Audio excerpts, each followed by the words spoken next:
72వ జాతీయ చలనచిత్ర పురస్కారాలను కేంద్రం ప్రకటించింది. ఉత్తమ నటుడి అవార్డును కార్తీక్ ఆర్యన్, మమ్ముట్టిలను వరించింది. తెలుగులో ఉత్తమ చిత్రంగా కమిటీ కుర్రాళ్లు ఎంపికైంది.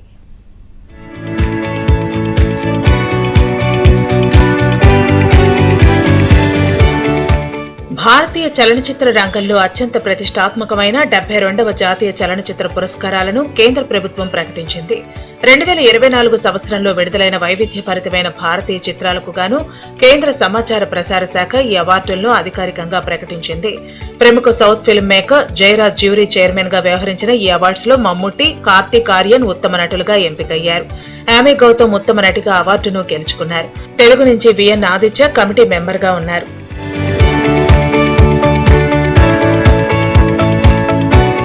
ఉత్తమ తెలుగు చిత్రంగా కమిటీ కుర్రోళ్లు సినిమా ఎంపిక కాగా, ఉత్తమ పాపులర్ చిత్రంగా కల్కి 2898 ఏడి, ఉత్తమ బాలల చిత్రంగా 35 చిన్న కథ కాదికి పురస్కారం లభించింది.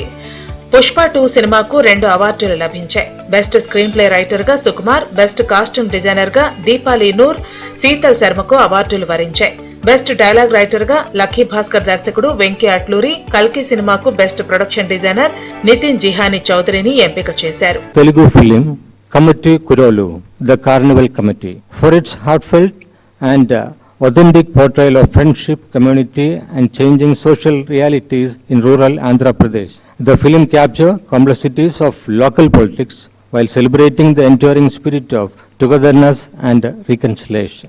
జాతీయ ఉత్తమ చిత్రంగా ఆర్టికల్ 370, ఉత్తమ నటుడిగా మమ్ముట్టి, కార్తీక్ ఆర్యన్ ను కేంద్రం ప్రకటించింది.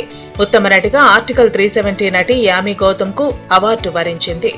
ఉత్తమ దర్శకుడిగా అమర్ సినిమా డైరెక్టర్ రాజ్ కుమార్ పెరియార్ స్వామి, ఉత్తమ నేపథ్య గాయని వైకోం విజయలక్ష్మి, ఉత్తమ నేపథ్య గాయకుడిగా అభయ్ జోధ్పుర్కర్ ఎంపికయ్యారు. భ్రమయుగం సినిమాకు బెస్ట్ సినిమాటోగ్రాఫర్ అవార్డు రాగా, ధనుష్ నటించిన కెప్టెన్ మిల్లర్ సినిమాకు ఉత్తమ జాతీయ సమైక్యత చిత్రంగా ప్రకటించారు. అమరన్ సినిమా ఎడిటర్ కలే వన్నన్ కు best editor award, best sound designer గా Manas Chowdary, best screenplay writer గా యోగేష్ దేశ్ పాండే పేరును కేంద్రం ప్రకటించింది. ఉత్తమ పాటల రచయితగా మనోజ్ ముంతాసిర్, అమరన్ సినిమా సంగీత దర్శకుడు జీవి ప్రకాష్ కుమార్ కు ఉత్తమ బ్యాక్గ్రౌండ్ మ్యూజిక్ అవార్డు ఇచ్చింది. ఉత్తమ సంగీత దర్శకుడిగా శశ్వంత్ సచ్దేవ్ పేరును కేంద్రం ప్రకటించింది.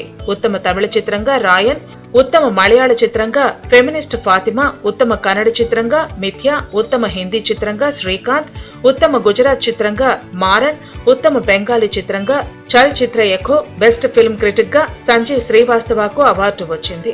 సినిమాలపై ఉత్తమ పుస్తక రచయితగా కన్నడకు చెందిన ప్రదీప్ కుమార్ శెట్టి పేరు ప్రకటించగా, నాన్ ఫీచర్ ఫిల్మ్ కేటగిరీలో ద చోలా డోరా ఔర్ సుయ్యి సినిమాకు అవార్డు వచ్చింది. వాస్తవానికి ఈ నెల తొలి వారంలోనే అవార్డులు ప్రకటించాల్సింది. కానీ జ్యూరీ సభ్యులకు ముందుగా ఖరారైన షెడ్యూల్ కారణంగా విజేతల ఎంపిక ఆలస్యమైంది.